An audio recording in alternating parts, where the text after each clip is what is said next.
this argument several times. Go ahead, brother. Why are you guys being apologists for critical race theory? If you guys don't need it, why are you being apologists for it?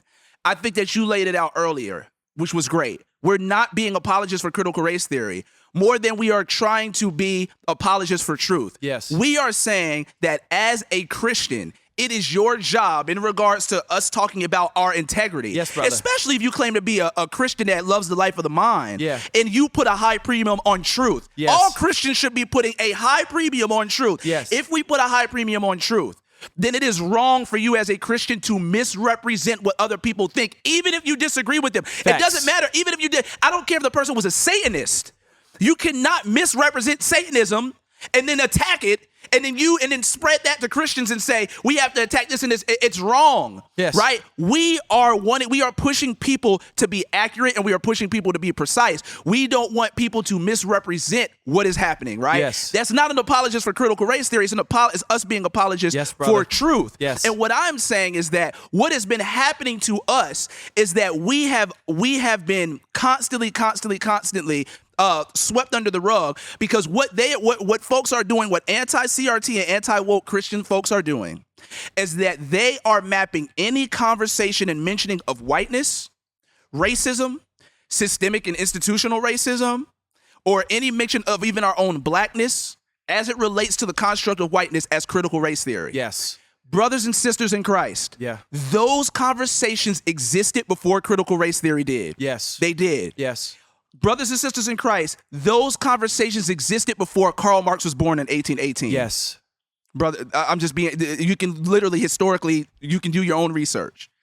So for you to then reduce all of our conversations about this to critical race theory is intellectually lazy, it's sloppy. Slanderous. It's slanderous. Yeah. A lot of times it's being done to slander. Yeah. And also when you misrepresent what critical race theorists are saying, like critical race theory is teaching that all white people are inherently biologically racist. Critical race theory is teaching black people to hate white people. Yeah. That's not what they teach. Yeah. Critical race theory is essentialist in regards to race essentialists. When you're doing that, you are misrepresenting what they are saying, which means that guess what you are doing? Bearing false witness about somebody. That's right. Yeah. That's right. And just because you may look at them as an enemy, it does not justify you before God to bear false witness, to slander, Yeah.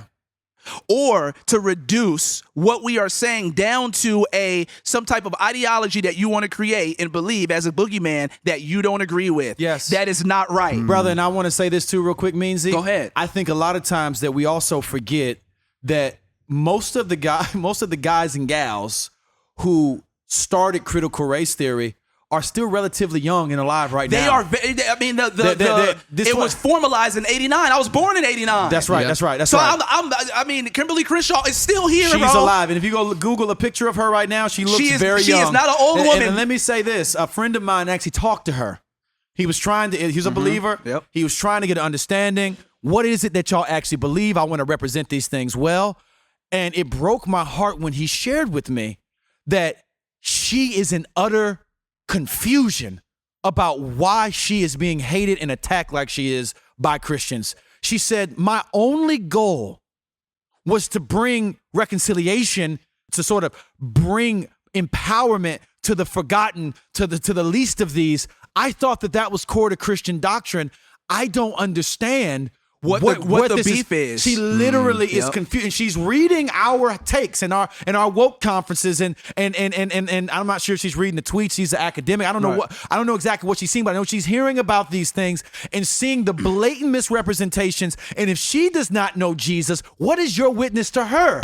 I think the other thing that we lose out on: do you want critical race theorists who do not know Jesus to come to Christ? Do you want them to come to the Lord? Do you want them to come to the Lord? Because I'm thinking about Alex Hitchens, the atheist who went to bat on a large stage. He's an atheist. Right. Went to bat for Christianity when he was talking to another atheist who was misrepresenting us. Yeah. This atheist was saying, like, man, Wow. these Christians over here believing in spaghetti monsters and blah, blah, blah, and that the resurrection is actually not core to what they believe. And he said, no, that's not what they believe. They believe that Christ bodily resurrected, and that is core to their faith. They don't have faith without the resurrection of Christ. Right. Christ is central to blah, blah, blah. He gave a gospel presentation To another atheist. and he's an atheist. Right. Does he have more moral character than us? Right.